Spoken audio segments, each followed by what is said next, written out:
ഇന്ന് നമുക്ക് തക്കാളിയും അതുപോലെ തന്നെ ഗോതമ്പ് പൊടിയും വെച്ചിട്ട് നല്ല അടിപൊളി ഒരു ബ്രേക്ക്ഫാസ്റ്റ് ഉണ്ടാക്കിയെടുക്കാം. ബ്രേക്ക്ഫാസ്റ്റ് ആയിട്ട് ഉപയോഗിക്കാം, അതുപോലെ തന്നെ രാത്രിക്കൊക്കെ ഉപയോഗിക്കാൻ പറ്റിയ നല്ല അടിപൊളി ഒരു റെസിപ്പിയാണ് കേട്ടോ. ഇതേപോലെ ചെയ്യാത്തവരുണ്ടെന്ന് ചെയ്ത് നോക്ക്.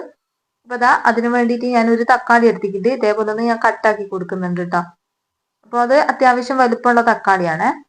അപ്പൊ നിങ്ങളിപ്പോ മാവ് കൂടുതൽ എടുക്കുകയെന്ന് വെച്ചാൽ 2 തക്കാളിയൊക്കെ എടുക്കേണ്ടി വരും. നമ്മൾ ഇതിലേക്ക് അങ്ങനെ വെള്ളമൊന്നും ചേർത്ത് കൊടുക്കുന്നില്ല. അപ്പൊ ഇത് തക്കാളി കുഞ്ഞു കുഞ്ഞു പീസാക്കിയിട്ട് ഞാൻ ഈ ഒരു മിക്സിന്റെ ജാറിലേക്ക് ഇട്ട് കൊടുത്തിട്ടുണ്ട്. ഇനി കുറച്ച് ഉപ്പ് ചേർത്ത് കൊടുക്കുന്നുണ്ട് ഇതിലേക്ക്.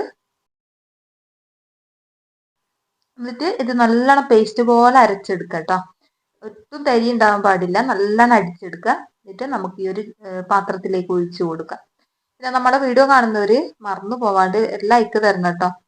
കഴിഞ്ഞ വീഡിയോക്കൊന്ന് ആരും അങ്ങനെ ലൈക്ക് അടിച്ചിട്ടില്ല, ലൈക്ക് തരണം കേട്ടോ. അതുപോലെ തന്നെ ഹൈപ്പ് ചെയ്യാത്തവരുണ്ട് ഒന്ന് ഹൈപ്പ് ചെയ്യുക. അതുപോലെ തന്നെ നമ്മുടെ ചാനൽ ഒന്ന് സബ്സ്ക്രൈബ് ചെയ്യണേ. ഇനി നമ്മൾ ഈ ഒരു പാത്രത്തിലേക്ക് ഒഴിച്ചു കൊടുത്തിട്ടുണ്ട്. ഇതിലേക്ക് നമുക്ക് ഒരു മുട്ട പൊട്ടിച്ചൊഴിച്ചു കൊടുക്കാം.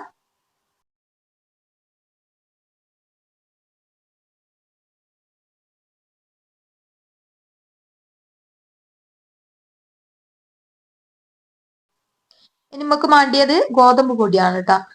ഞാൻ ഈ ഒരു കൂട്ടിലേക്ക് ഇട്ട് കൊടുത്തിട്ടുണ്ട്. മുഴുവനായിട്ട് ഇതേപോലെ ഇട്ട് കൊടുക്കാം. ഇതിപ്പോ ഏകദേശം 1.5 കപ്പ് ഗോതമ്പ് പൊടി ഉണ്ടാവും കേട്ടോ. നിങ്ങൾക്ക് എത്ര വേണോ അത്രയും എടുക്കാം. ആൾക്കനുസരിച്ച് കൂട്ടിയും കുറച്ചൊക്കെ കൊടുക്കുക കേട്ടോ. ബാക്കിയുള്ള സാധനത്തിന്റെ അളവൊന്ന് കൂട്ടി കൊടുത്താൽ മതിയാവും. അപ്പൊ നമ്മൾ ഉപ്പ് പാകത്തിനുള്ള ചേർത്ത് കൊടുത്തിട്ടുണ്ട് കേട്ടോ. ഈ ഒരു പൊടിയിലേക്കും കൂടി കണക്കാക്കിയിട്ട് ഉപ്പ് ചേർത്ത് കൊടുക്കാൻ ശ്രദ്ധിക്കുക. ഇനി ഇത് നല്ലോണം കൈവച്ചിട്ട് ഇതേപോലെ ഒന്ന് കുഴച്ചെടുക്കുക. ആദ്യം വെള്ളം ഒഴിക്കാൻ പാടില്ല കേട്ടോ. വെള്ളം അധികം ഇതിനാവശ്യമില്ല. അപ്പൊ ഇതിൽ വെള്ളം പോരെങ്കിൽ നമ്മൾ ഈ ഒരു മിക്സിന്റെ ജാറിൽ കുറച്ചും കൂടി കഴുകിയിട്ട് കുറച്ചും കൂടി ഒന്ന് ഒഴിച്ചു കൊടുത്താൽ മതി. എന്നിട്ട് നല്ലോണം കൈവച്ചിട്ട് പ്രസ് ചെയ്തിട്ട് ഒന്ന് കുഴച്ചെടുക്കുക. തക്കാളി ആയതുകൊണ്ട് തന്നെ വെള്ളം വരും കേട്ടോ. ഇതിന് നല്ലോണം പ്രസ് ചെയ്യുന്ന സമയത്ത് തക്കാളി ആയതുകൊണ്ട് തന്നെ ഇതിൻ്റെ അകത്തുനിന്ന് വെള്ളം വരും. അപ്പോൾ അത് നല്ലോണം വെള്ളം കൂടാണ്ട് ശ്രദ്ധിക്കുക.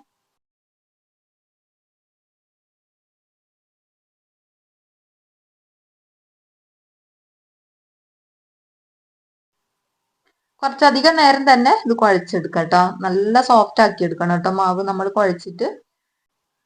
ഒരു 5 മിനിറ്റ് എങ്കിലും ഇത് കുഴച്ചെടുക്കാൻ ശ്രദ്ധിക്കുക. ഇത്രയും മതിയാവും. ഇതൊന്ന് റെസ്റ്റ് ചെയ്യാൻ വെക്കുക. ഒരു 10 മിനിറ്റ് റെസ്റ്റ് ചെയ്യാൻ വെക്കുക. ഈ ഒരു നേരം കൊണ്ട് നമുക്ക് ഇതിലേക്ക് ഒരു കറി ഉണ്ടാക്കാം. അതിന് വേണ്ടിയിട്ട് ഞാൻ കുറച്ച് വെളിച്ചെണ്ണ ഒരു പാനിലേക്ക് ഒഴിച്ചു കൊടുത്തിട്ടുണ്ട്. കറുവപ്പട്ട ഇട്ട് കൊടുത്തിട്ടുണ്ട്, കറാമ്പൂവ് ഇട്ട് കൊടുത്തിട്ടുണ്ട്. കറാമ്പൂവ് ഒന്ന് മതിയാവും കേട്ടോ. അതുപോലെ തന്നെ കറുവപ്പട്ടയും അതുപോലെ തന്നെ ചെറിയൊരു കുഞ്ഞു പീസ് മതിയാവും. ഇനി അരമുറി ഉള്ളി ഇത്ര മതിയാവും കേട്ടോ. അരമുറി ഉള്ളി നമുക്ക് ഈ ഒരു പാത്രത്തിലേക്ക് ഇട്ട് കൊടുക്കാം, വെളിച്ചെണ്ണയിലേക്ക് ഇട്ട് കൊടുക്കാം. പിന്നെ എരിവിന് ആവശ്യമായിട്ടുള്ള പച്ചമുളക്, ഇഞ്ചി, വെളുത്തുള്ളിയാണ് ഇട്ട് കൊടുത്തത്. പിന്നെ ഇതിലേക്ക് ഏലക്ക ഇട്ട് കൊടുത്തിട്ടുണ്ട്. അത് ഞാൻ ഇതിന്റെ കുരു ആണ് ഇട്ട് കൊടുത്തത്. അപ്പൊ അത് ഇട്ട് കൊടുത്തതിന് ശേഷം നമുക്കിതൊന്ന് നല്ലോണം ഒന്ന് വഴറ്റി കൊടുക്കാം. നല്ലോണം വഴന്ന് വന്നാല് നല്ല ഏകദേശം ഒരു കളർ മാറി വരുമല്ലോ ഉള്ളി. ആ ഒരു സമയത്ത് നമുക്ക് ഇതിലേക്ക് മുട്ട പൊട്ടിച്ചൊഴിച്ച് കൊടുക്കണം. ഇവിടെ ഞാൻ 3 മുട്ട പൊട്ടിച്ചൊഴിച്ച് കൊടുക്കുന്നുണ്ട്. ഇനിയിപ്പോൾ അത് ഉള്ളി ഒന്ന് നിരത്തി ഇട്ട് കൊടുക്കാം കേട്ടോ. ഇനി ഞാൻ ഇതിന്റെ ഓരോ ഭാഗത്തായിട്ട് ഞാൻ മുട്ട പൊട്ടിച്ചൊഴിച്ച് കൊടുക്കുന്നുണ്ട്. 3 മുട്ടാണ് കേട്ടോ ഞാൻ എടുത്തത്. ഇതേപോലെ കുഞ്ഞി വേറെ തന്നെ ആകത്തൊക്കെ വിധത്തിൽ നമുക്ക് ഇതേപോലെ ഒന്ന് പൊട്ടിച്ചൊഴിച്ച് കൊടുക്കാം. അപ്പോൾ ഒരു മുട്ടന്റെ കുഞ്ഞി പൊട്ടി കിട്ടോ, കുഴപ്പമില്ല. ഇനി ഇത് നമുക്ക് ഇളക്കൊന്നും വേണ്ട. ഇതിങ്ങനെ തന്നെ മൂടി വെച്ചിട്ട് വേവിച്ചെടുക്കുക. ഇതിന്റെ മേളിലായിട്ട് ഞാൻ ഉപ്പ് ചേർത്ത് കൊടുത്തിട്ടുണ്ട്. നമ്മൾ ഇതിൽ ഉപ്പ് ചേർത്ത് കൊടുത്തിട്ടില്ല അതിനല്ല. അപ്പോൾ ഉപ്പ് മേലെ കൂടി ചേർത്ത് കൊടുക്കുക. ഇത് ഒന്ന് മൂടി വെച്ചിട്ട് ലോ ഫ്ലെയിമിൽ ഇട്ടിട്ട് ആ ഒരു മുട്ട വേവുന്നത് വരെ വെച്ച് കൊടുക്കുക. അപ്പൊ മുട്ട വെന്തതിന് ശേഷം നമുക്ക് ഇതിലേക്ക്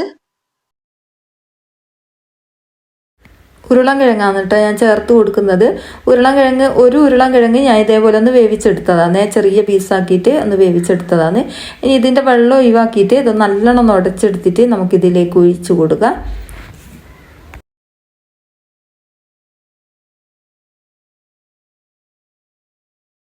വെള്ളം ഞാനൊരു പാത്രത്തിലേക്ക് ഒഴിച്ചു വെച്ചതാണ്. അതിന് ശേഷമാണ് ഇത് ഉടച്ചെടുത്തത് കേട്ടോ.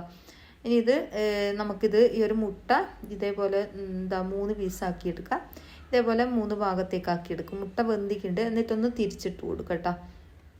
ഇതേപോലെ ഒന്ന് തിരിച്ചിട്ട് കൊടുത്താൽ മതി. മുട്ട നല്ലോണം വെന്ത് വന്നതാണ്. തിരിച്ച് കൊടുത്തിട്ട് ആ ഒരു ഉരുളൻകിഴങ്ങ് ഈ എന്താ എണ്ണൻ്റെ അകത്ത് ആകുന്നത് പോലെ ഒന്ന് ചെറുങ്ങനെ ഒന്ന് ഇളക്കി കൊടുക്കുക. മുട്ട കലങ്ങി പോകാൻ പാടില്ല കേട്ടോ. കുഞ്ഞി കലങ്ങാതെ തന്നെ ഒന്ന് ഇളക്കി കൊടുക്കുക. പാകത്തിന് ഉപ്പൊക്കെ ഉണ്ടോ നോക്കുക. ഇതിലേക്ക് നല്ല കട്ടിയുള്ള തേങ്ങാപ്പാൽ ഒഴിച്ച് കൊടുക്കുക. എന്നിട്ട് ചെറുങ്ങനെ ഒന്ന് ഇളക്കി ഇട്ട് കൊടുക്കുക കേട്ടോ. എന്നിട്ട് ഇത് നല്ലോണം ഒന്ന് തിളച്ച് വന്നോട്ടെ. ആ ഒരു ഉരുളൻകിഴങ്ങും അതുപോലെ തന്നെ മുട്ടയും എല്ലാം കൂടി ഒന്ന് മിക്സ് ആയിട്ട് വന്നോട്ടെ കേട്ടോ, ഒന്ന് തിളച്ചിട്ട്. അപ്പോൾ ഈ ഒരു സമയത്ത് ഞാൻ ഇതിലേക്ക് കറിവേപ്പില കൂടി ചേർത്ത് കൊടുത്തിന് കേട്ടോ, അത് കാണിക്കാൻ വിട്ടുപോയതാണ്.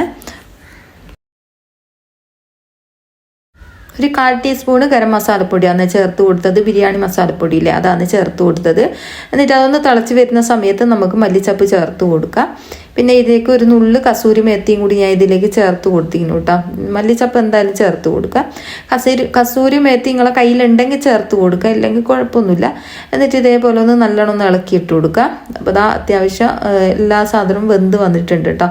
ഇത്രയും മതിയാവും. പെട്ടെന്ന് തന്നെ തയ്യാറാക്കാൻ പറ്റിയ അടിപൊളി കറിയാണ് കേട്ടോ. നല്ല ടേസ്റ്റാണ് മുട്ടക്കുറുമ കേട്ടോ. മുട്ട ഓംലേറ്റ് ആക്കിയിട്ടുള്ള ഒരു കുറുമാണ് കേട്ടോ. നല്ല ഇതുപോലെ ചെയ്യാത്തവരുണ്ടെങ്കിൽ ചെയ്ത് നോക്കുക, എന്തായാലും ഇഷ്ടാവും. അപ്പോൾ അതാ കുറച്ച് കസൂരി മേത്തി കൂടി ഇട്ട് കൊടുത്തിട്ടുണ്ട്. കസൂരി മേത്തി ഉണ്ടെങ്കിൽ ചേർത്ത് കൊടുക്കുക, ഇല്ലെങ്കിൽ കുഴപ്പമൊന്നുമില്ല. അപ്പം അതും കൂടി ഇട്ട് കൊടുത്തതിന് ശേഷം നമുക്ക് ഫ്ലെയിം ഓഫാക്കാം. ഇത്രയും മതിയാവും.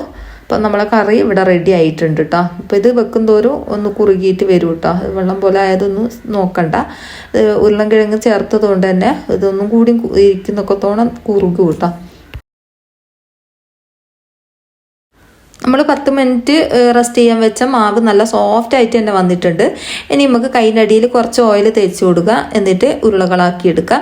അത്യാവശ്യം വലിപ്പമുള്ള ഉരുളകളാണ് കേട്ടോ ഞാനിവിടെ ആക്കിയെടുക്കുന്നത്. നമ്മൾ പൊറോട്ടക്കൊക്കെ ആക്കിയല്ലേ, അത്ര വേണ്ട, അതിനേക്കാളും കുറച്ച് ചെറിയൊരു ഉരുളാണ് ആക്കിയെടുക്കുന്നത്.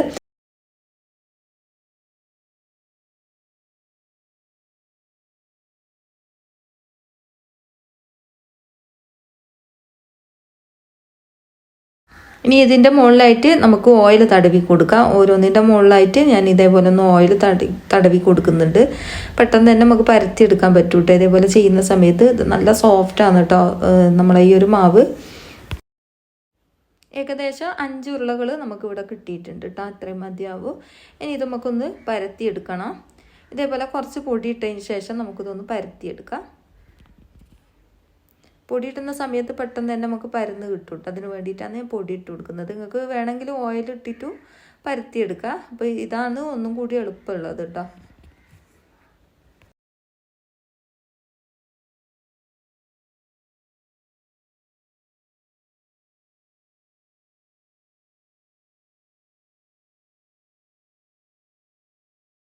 ഇതുപോലെ പരത്തിയതിന് ശേഷം നമുക്കിതിൻ്റെ മുകളിലായിട്ട് കുറച്ച് ഓയിൽ തടവി കൊടുക്കാം. എന്നിട്ട് ഒന്നും കൂടി പരത്തി കൊടുക്കുക കേട്ടോ. ഓയിൽ തടവിയതിന് ശേഷം ഞാൻ തിരിച്ചിട്ടിട്ട് ഒന്നും കൂടി നല്ല നൈസാക്കി തന്നെ പരത്തി എടുക്കുന്നുണ്ട്. അപ്പോൾ നല്ല സോഫ്റ്റ് ആയിട്ടുള്ള പത്തിരി നമുക്ക് കിട്ടും കേട്ടോ. അപ്പോൾ ഇതാ ഇതേപോലെ ഒന്ന് നല്ല നൈസാക്കിയിട്ട് പരത്തുന്നുണ്ട്. അപ്പോൾ ഇതാ നമ്മൾ ഇതേപോലെ ഒന്ന് പരത്തിയതിന് ശേഷം ഇതേപോലെ ഒന്ന് മടക്കി കൊടുക്കുന്നുണ്ട്.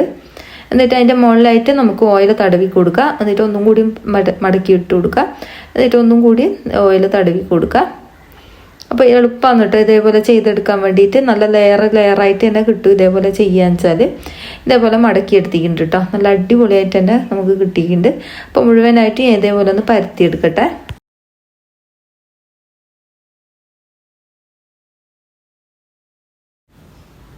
അപ്പോൾ ഇതാ മുഴുവനായിട്ട് ഇതേപോലെ മടക്കി എടുത്തിട്ടുണ്ട് കേട്ടോ. എളുപ്പമാണ് ഇത് ചെയ്തെടുക്കാൻ വേണ്ടിയിട്ട്.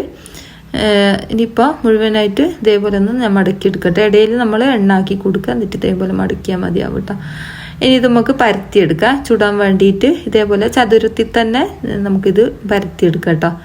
പരത്തുന്ന സമയത്ത് ശ്രദ്ധിക്കുക, പൊട്ടിപ്പോവാണ്ട് ശ്രദ്ധിക്കുക കേട്ടോ. അപ്പോൾ ഇതാ ഇതേപോലെയാണ് ഞാൻ പരത്തുന്നത്. നല്ല ഈസിയാണ് കേട്ടോ ഇത് പരത്താൻ വേണ്ടിയിട്ട്.